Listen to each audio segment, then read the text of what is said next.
तो अगर आप भी उन लोगों में से हैं जिन्होंने अभी तक आपकी ये एनसीईआरटी बेस्ड 15 सवालों की ई बुक नहीं ली है, तो आप गलती कर रहे हो। आपने इसको ले लेना है और इसको लेकर ये जो आपके 300-400 पन्ने हैं, यहाँ पे जितने भी सवाल हैं इसको आपने लगा के जाना है, प्रॉपरली प्रैक्टिस करनी है बार बार, और अच्छे से रिवाइज करना है इन्हीं चीज़ों को, क्योंकि आपके सवाल यहीं से आएंगे। उसी के साथ साथ आपको ये PYQ ई बुक भी मिल रही है उसके साथ में, तो इसको भी आप ले लें। लेना कैसे है आपने, आप डिस्क्रिप्शन चेक करें, वहाँ पे स्टेप्स दिए गए हैं, उनको फॉलो करें और इसको आप तुरंत के तुरंत प्राप्त कर सकते हैं। ऑल राइट, आज के वीडियो में बात करेंगे वंस अगेन एक बार आपका BPSC PYQ साइकोलॉजी जो है आपके लिए इंपॉर्टेंट क्यों रहने वाला है उसके बारे में। उसी के साथ साथ यहाँ पर कौन कौन से PYQs आपके यहाँ पर रिपीट हुए हैं उनको भी यहाँ पर हम देखेंगे, और कहाँ से देखेंगे आपको TRE 1 से लेके TRE 3 तक। तो अगर आप स्वयं से प्रिपेयर कर रहे हैं, खुद से प्रिपेयर कर रहे हैं, एक बात आपको बताएं कि आपको NCERT के अलावा कुछ भी और चीज़ करने की आवश्यकता नहीं है, ठीक है। अगर आप चाहते हो कि केवल आपको लकीर यहाँ पर है, यहाँ पास होना है तो ठीक है, लेकिन अगर आप चाहते हो कि आपको टॉप मार्क्स लाने हैं, अच्छे नंबर लाने हैं, तो आप ये PYQ ई बुक वगैरह ये सब ले सकते हो। नहीं भी लोगे कोई फर्क नहीं पड़ता, जिनको लिया है उनके नंबर बढ़ेंगे, आपने नहीं लिया है कोई बात नहीं, कंप्लीटली ओके, लेकिन आपको जो है और मेहनत करनी पड़ेगी और प्रैक्टिस यहाँ पर करनी पड़ेगी। ऑलराइट, ओके, चलिए उल्टा आते हैं यहाँ से देखेंगे आपका ऊपर वाले सवालों से या आपकी आंसर की भी मिल जाती है आपको, तो आपको एक ही जगह पे सारी चीज़ें आपको इसके अंदर मिल जाती है यहाँ पर। अब यहाँ पर ये सवाल देखिए, what are the 3 stages of memory. Memory के कौन कौन से 3 स्टेज हैं यहाँ पे पूछा है। Sensory memory, STM, LTM, encoding, storage, retrieval, acquisition, maintenance, forgetting, more than one of the above, या फिर E none of the above.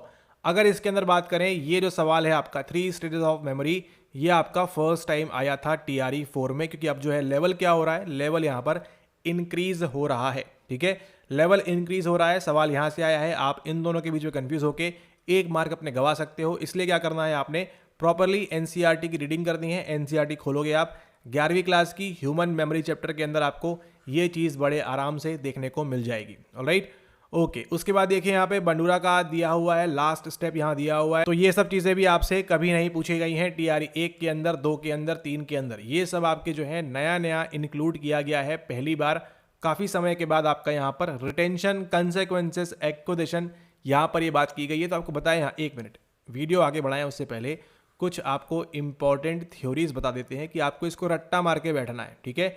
रट्टा मतलब गंदा वाला, ठीक है। जैसे आपको ABCD याद है वैसे आपको याद होना चाहिए। सबसे पहले आपका एरिक एरिक्सन, उसके बाद है आपका कोलबर्ग का मॉरल डेवलपमेंट, फिर आपकी है यहाँ पर जीन पियाजे की वो 4 स्टेजेस। यहाँ से तो हर बार सवाल आएगा, ठीक है, इनके बिना सवाल संभव ही नहीं है। और आपकी सिगमंड फ्रॉइड की आपकी साइकोसेक्सुअल स्टेजेस जो है वहाँ से सवाल, ठीक है। तो ये जो 4 टॉपिक हैं आपके, आप लिख के रख लो, गांठ बांध के रख लो, यहाँ पर 100% यहाँ से सवाल आएगा। और ये आपको जो है नंबर, मतलब ये आपको बटोर के जाना ही है, ठीक है। आपको ये चीज़ें याद होनी चाहिए। एरिक्सन की 8 स्टेजेस हैं, मुंह ज़बानी आपको याद होनी चाहिए, 1 स्टेज से लेके 8वीं स्टेज तक, ठीक है। पूरा का पूरा क्या कैसे चलता है होना चाहिए, क्योंकि आपको देखिए इसी पेपर में आपको जो है एरिक्सन की स्टेज भी आपको देखने को मिलेगी यहाँ पर, ठीक है। एरिक्सन की स्टेज से भी आपको सवाल पूछा गया है इस वाले एग्जाम के अंदर, ये आपको ध्यान रखना है। एरिक्सन भी पूछा गया है, कोलबर्ग भी पूछेंगे आपसे आगे जाकर, ठीक है। ये सब चीज़ें कहाँ पढ़ने मिलेंगी आपको पढ़ने मिल, ये देखो ये रहा सवाल, find the wrongly match pair from the following and choose the correct answer from the given alternatives. अब इसके लिए बताओ आपको क्या करने की आवश्यकता है। इसके लिए आपको कुछ भी करने की आवश्यकता नहीं है, चुपचाप भैया NCERT खोलो, वहाँ से पढ़ाई करो और समय खराब ना करो अपना, ठीक है। लोग ठीक है कुछ बोलना नहीं है, आप देखो NCERT पढ़ो, बस बात खत्म। NCERT पढ़ो आप यहाँ पर, बाकी जो लोग समझदार हैं वो आप यहाँ पर NCERT पढ़ लोगे, जो लोग असमझदारी करेंगे 5 पॉइंटों में फिर से वीडियो देख के आप अप्लाई कर लेना, ठीक है। Okay, industry versus role confusion, basic, initiative versus guilt, ये आपको जो बता रहे हैं 8 स्टेजेस, आज से रटना स्टार्ट कर दो, क्योंकि ये वेरी IMP है, आके ही रहेगा, ठीक है, आके ही रहेगा आपका ये सवाल एरिक्सन के ऊपर। तो अभी आपको बताया एरिक्सन इंपॉर्टेंट है, अपनी आंखों के सामने आप यहाँ पर देख लो, एरिक्सन से सवाल आपको देखने मिला है TRE 3 के अंदर। अब ये भूल जाइए कि TRE 1 में जो सवाल आ रहे थे वैसे सवाल आपको यहाँ देखने मिलेंगे, वैसे सवाल देखने नहीं मिलेंगे, वो समय गया, घर जाके सुत्ती बाबू, ठीक है। ये आपको ध्यान रखना है, सवाल का लेवल बढ़ गया है। कोलबर्ग आपको आता ही होगा, ठीक है, अगर अभी तक TRE 3 तक तो नहीं आया है कोलबर्ग, लेकिन एक इंपॉर्टेंट टॉपिक है और जिसको आपको पढ़ के बैठना है, ठीक है। हम आपको कोई अलग से किताब नहीं बता रहे हैं, आपको केवल NCERT पढ़ना है। NCERT खोलोगे, आपको डेवलपमेंट चैप्टर में कहीं ना कहीं आपको पर्सनैलिटी में नहीं, कहीं ना कहीं आपको ये ज़रूर देखने को मिलेगा। ठीक है, ABC ये जो 8 स्टेजेस हैं आपकी, किस प्रकार से व्यक्ति जो है डेवलप होता है, ये आपको बार बार करने मिलेगा। इसको आपने बार बार करना है। कौन सा एरिक्सेनियन चरण जो है यहाँ पर देखिए मनोवैज्ञानिक विकास में, ये तो अच्छा दूसरा सवाल है आपका, यहाँ देखिए ये यहाँ पे अटैच कर दिया है। तो ये सवाल देखा आपने एरिक्सन के ऊपर, यहाँ पर आपका आ चुका है। और सब्जेक्ट डिज़ाइन यहाँ पे चल रही है आपकी। उसके बाद देखो ये आ गया आपका, ये रहा आपका सवाल, ओडिपस कॉम्प्लेक्स। ओडिपस कॉम्प्लेक्स मनोलैंगिक विकास के किस चरण से जुड़ा है? एनसीईआरटी खोल लेना, 12th क्लास के पर्सनैलिटी में आपको चारों के चारों चरण, आपको पांचों के पांचों आपको मिल जाएंगे। क्या कर रहे हो जीवन में आप, ठीक है, इतना ही तो पढ़ना है। सरकारी नौकरी चल के आ रही है आपकी जो है, मतलब यहाँ पर आपकी जो नौकरी आपके माथे पे तिलक लगाने आ रही है, यार आप यहाँ मुंह फिरने की बातें कर रहे हो कि मैं ये कर लूँ वो कर लूँ, अजीब गरीब किताबें पढ़ लूँ। इतने सवाल उतने सवाल नहीं लगाने हैं, सेलेक्टेड सवाल लगाने हैं, दिमाग खोल के रखना है अपना और लिमिटेड चीज़ों को पढ़ना है यहाँ पर। ठीक है, ऑडिपस कॉम्प्लेक्स मनोलैंगिक विकास के चरण में बोला था ना आएगा, ये देखो आया है और यही देखो आगे रिपीट होगा। ठीक है, हम आपको आपके सामने दिखा रहे हैं यहाँ पर बार बार कि किस प्रकार से रिपीट हो रहा है, ताकि आपकी आंखों में भी क्या हो, वो चमक धमक दिखाई दे आपको कि भैया किस प्रकार से आपको जो है प्रॉपरली केवल PYQ यही PDF आपको बार बार देखनी है, तब एग्जाम में आप पास जल्दी आसानी से और अच्छे नंबर से करोगे। ठीक है, okay. The Oedipus complex is associated with which stage of psychosexual development? Oral stage, anal stage, phallic stage। अच्छा देखिए, हम भी तो खैर जाने दीजिए, ओरल एनल फेलिक कहाँ पर होता है वो आप यहाँ बताइए, आंसर लेकर जाइए घर तक अपने। 120 नंबर का सवाल है आपका यहाँ पर। ये कहाँ से आया है आपका?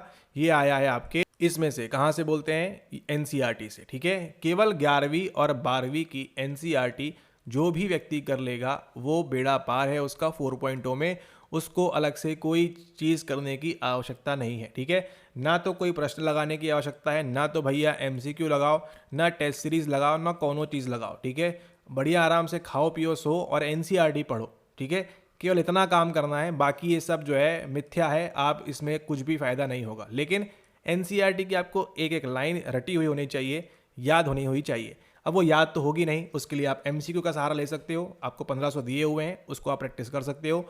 ठीक है, ओके। अब ये सवाल देखो, द संक कॉस्ट फेलेसी, बहुत ही गिरी से गिरी खराब किस्मत होगी आपकी, अगर नहीं खराब नहीं अच्छी, अगर अच्छी किस्मत होगी तो आपसे पूछेगा अगेन संक कॉस्ट फॉलोसी के बारे में। अब आप क्या करोगे, आप जाकर हजारों फॉलोसी आप पढ़ लोगे, नहीं आएगा 4.0 में, नहीं आएगा। ABC नए ही सवाल डाल के देंगे आपको वो। 2 साल उन्होंने भी तो इंतजार किया है, ये बात आप काहे भूल जा रहे हैं? ये बात को भूलना नहीं है, समझ रहे हैं आप? इसको भूलना नहीं है कि 2 साल से वो भी इंतजार कर रहे हैं। अच्छे सवाल देंगे, टफ सवाल देंगे, आप थोड़ी ना कि TRE 1 2 3 की तरह आएगा। अब यहाँ देखो, who among the following developed cognitive assessment. अरे मज़ा नहीं, आप बताइए मज़ा आ रहा है कि नहीं आपको? क्या आप चाहते हो, नीचे यहाँ कमेंट करना, क्या आप चाहते हो कि सवाल अगर हम बोल रहे हैं NCERT से आया है तो आपको NCERT दिखाएं, वो बता दें आप, या आपको लगता है कि नहीं ऐसे आप समझ जा रहे हो, NCERT खोल के वीडियो देखते हो, तो आप वैसा कमेंट जरूर कर दें आप यहाँ पर कि आप कैसा देखना चाहते हैं। ठीक है, जो लोगों का कमेंट जिस प्रकार से ज़्यादा होगा उस प्रकार से आगे वीडियो बताया जाएगा। और जिन लोगों ने मेंटरशिप ले ली है उनको तो चीज़ें यहाँ पर मिल ही रही हैं। एंड अगर आपने मेंटरशिप ले ली है तो आप 100% पास करने वाले हो, उसको आपको डरने की आवश्यकता नहीं है। ठीक है, ओके, बस जो बता दे वो कर लेना है, रट्टा मार के बैठ के एकदम बैठना है तैयार कि बस सवाल फेंके और आप वहाँ मार्क करो। ठीक है, तो ये भी आपका जो है 11th क्लास की NCERT में जो आपका इंटेलिजेंस चैप्टर है, एक बार आपको यहाँ दिखाते हैं, बाकी फिर आप लोग जैसा कमेंट करोगे वैसा आप बताइएगा, क्योंकि हमको तो अच्छा लगता है कि आपको बताए बार बार यहाँ पर कि ये देखो यहाँ रखा हुआ है सवाल, ताकि आपको और आसानी हो। बाकी आपकी जो इच्छा हो वैसे आप उसको बता दीजिएगा। ठीक है, okay. Who among the following developed cognitive assessment system, यानी कि संज्ञानात्मक मूल्यांकन सिस्टम व्यवस्था किसके द्वारा बताई गई है? गार्डनर के द्वारा, स्टर्नबर्ग के द्वारा, दास के द्वारा। दास दादा, D more than one of the above, या फिर E none of the above.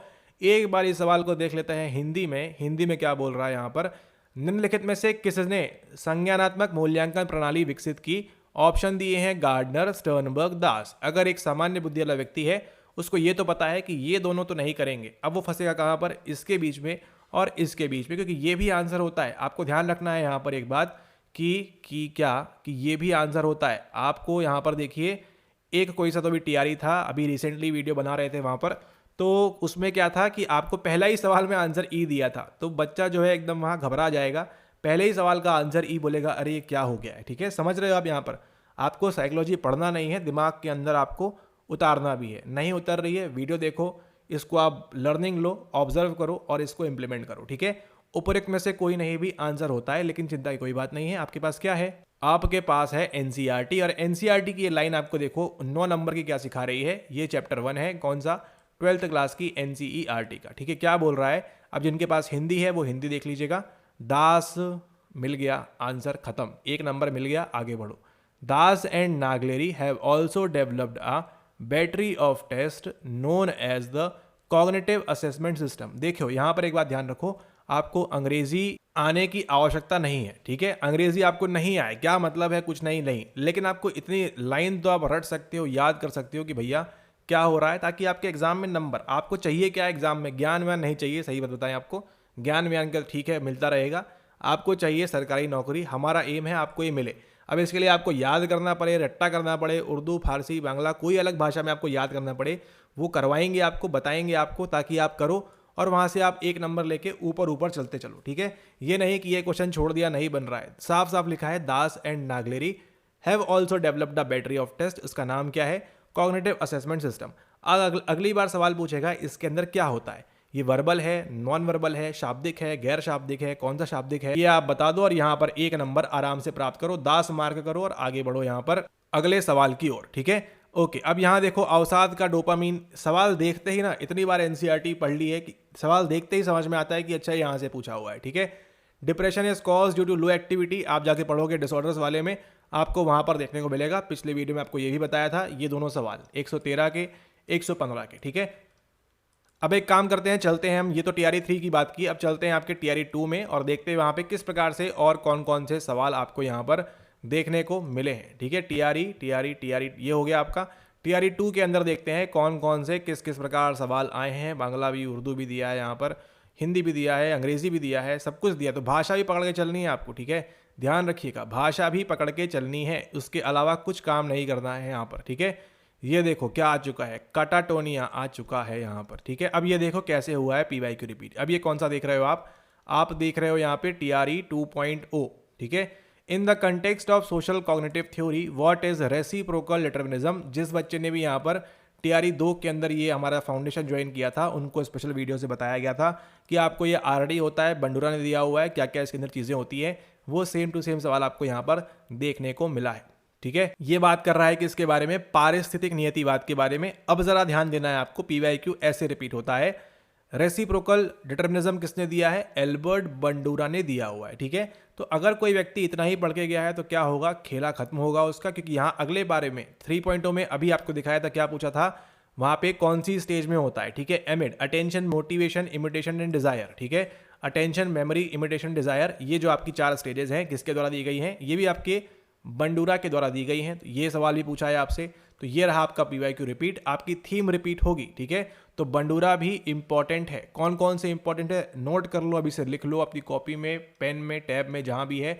आपका एरिक्सन आएगा, आपका कोलबर्ग आएगा, आपका साइकोसेक्सुअल स्टेजेस आएंगी फ्रॉइड की, ठीक है। आपके जीन पियागेट आएगा और आपका बोबोडॉल, आपका यानी कि बंडूरा जो है ये बार बार आएगा।